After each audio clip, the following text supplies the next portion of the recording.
Tell me about the John Piper controversy. So, That's what we were talking about before the show. I want to yeah. hear about it. So the first rant we can say is the John Piper calling John Piper a heretic. You may have seen it.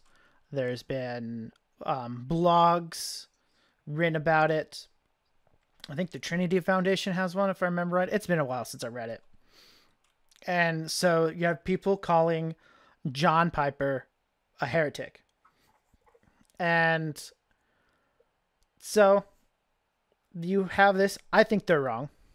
I think they. I think there's a lot of things, kind of, at least from what I've seen these people talk about, that is wrong. Um, but I see their confusions too. There is a lot of language being used that is not rightly defined, would make John Piper a heretic. So I get their points. I think they're wrong, and I think it shows how I think they're uncritical in their reading, in that they're not thinking through all of it. And the stuff that I have read, they have neglected to read the books that would most directly deal with this topic about John Piper being a heretic.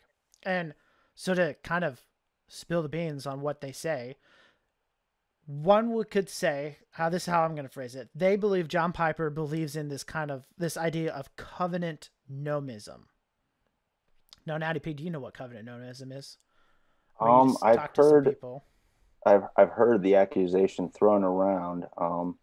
It sounds like it has to do with the law.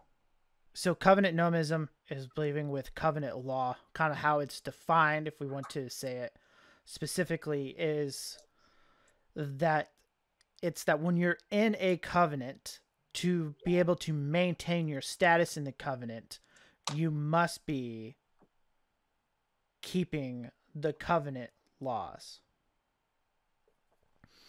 And so that's what we mean and talk about when we mention covenant nomism. Right. So that really kind of two. So that would be something saying something like I'm in covenant with God as long as I'm faithful to the covenant. Yes. Okay.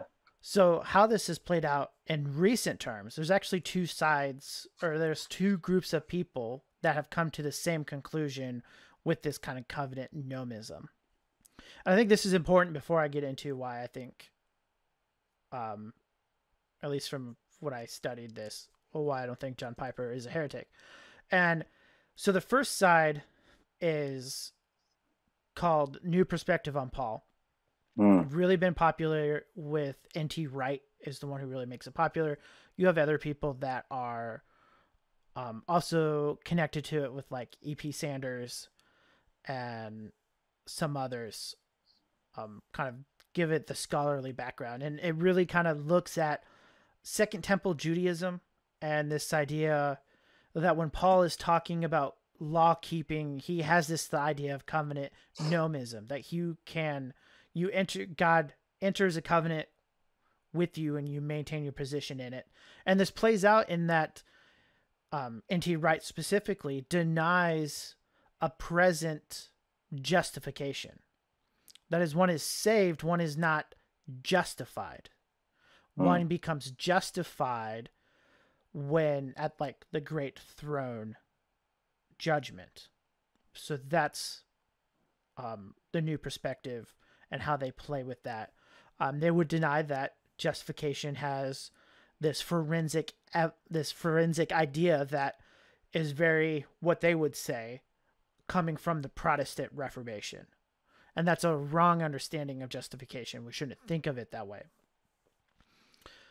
So that's one side, and they come through it kind of through Old Testament or New Testament background studies and understanding the Jews in the time of Jesus. The other way people have come to it more recently is in federal vision. Now, maybe not all federal vision people hold to this. Obviously, this can be broad in discussion, but there have been some that have said that being in the covenant, you need to maintain your status in the covenant by keeping and doing the laws. And so you have that also in there. They will connect it usually somewhat with justification. I'm not as familiar kind of with the federal vision side, so there may be some wrong aspects. But there is a similar stream of thought, and other people have noticed it, that these two have it. In fact, for the longest time, I thought federal vision derived off of New Perspective for Paul, but I was wrong. They come from the two different streams of thought within it. Also kind of connected is that maybe a hyper covenantalism that some federal visionists have. And you see displayed in like Paedo communion with that. So those are kind of two streams of covenant nomism.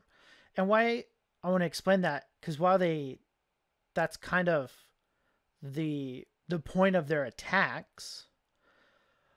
When you get to John Piper, what is interesting is he has had Doug Wilson on a national stage at the Desiring God conference when they used to hold it back in Minneapolis.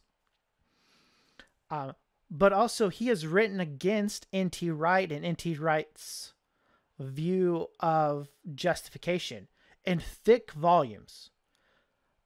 I mean, each volume are like 1,000 pages, and there's 3 or 4 of them. And so there is this kind of thinking through that I feel the people who have been calling him a heretic, I've not seen cite from these books. He also has a book called Future Grace. Again, they're not cited. So they're trying to say John Piper's a heretic with on kind of articles and short clips, which I think is dangerous to do. Yeah. And it's maybe be quite frustrating for others, to try to read through these things. And maybe part of this rant or unfiltered is that we need to learn how to read and right. with it. And also to give the benefit of the doubt. Right. Like if you don't have the evidence conclusively, then to say, okay, maybe he just needs to be clear, or maybe right. I'm not understanding. And I mean, that's how people get in trouble, not reading well. Right. And just having to going through that. It really seems like one of the problems is this soundbite kind of culture that we live in, that with the advent especially of Twitter. We're used to only being able to digest thoughts at about 160 characters at a time. We see it with the way our Bible reading goes in the church. We pull out verses and don't understand how to read an entire book as one big extended idea, and by extension of that, the entire Bible.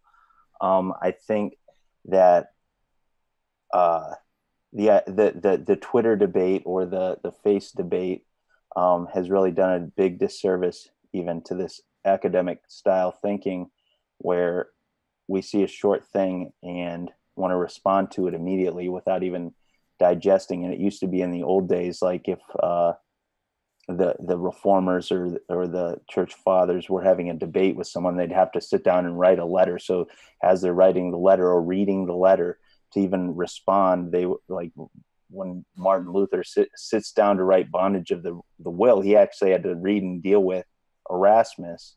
And it's not like that anymore. It's, you don't have to even know that the person on the other end of the computer is a real human being. You just see what their short little thing says and attack it.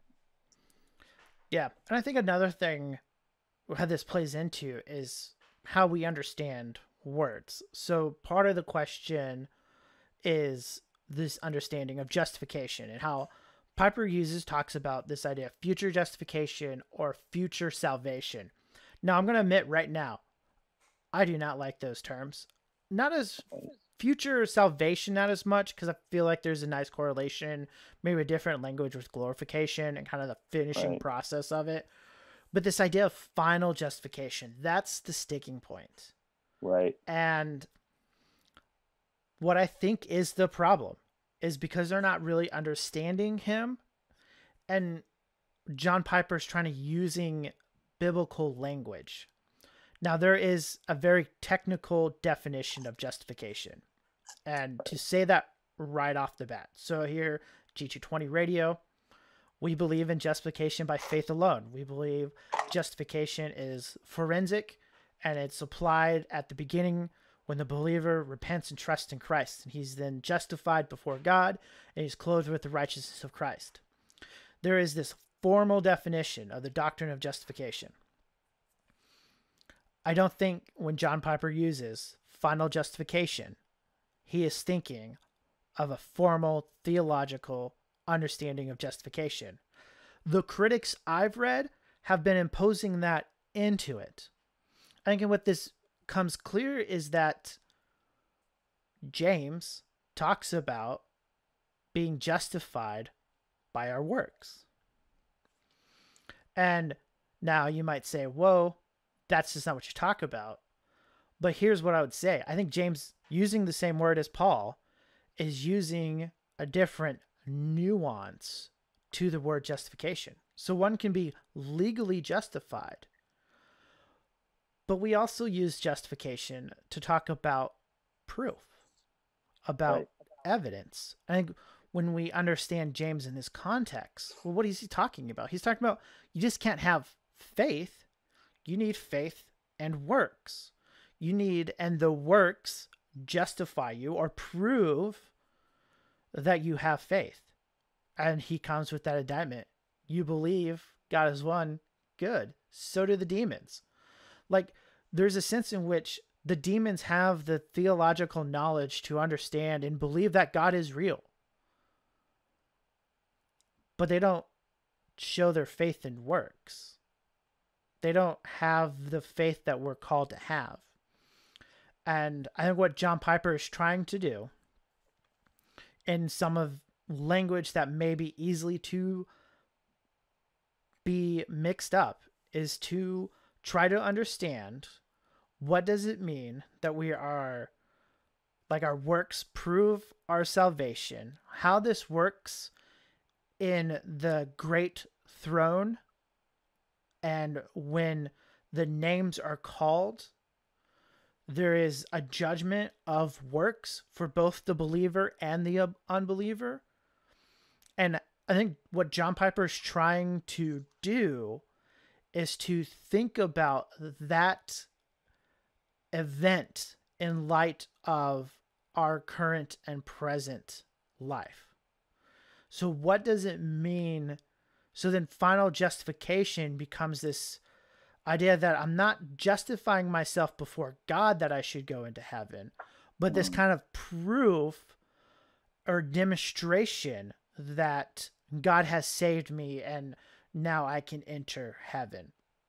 And I think in the short clips and articles they've pulled up, that's kind of how I see John Piper. Is it always clear that I think he's going that way?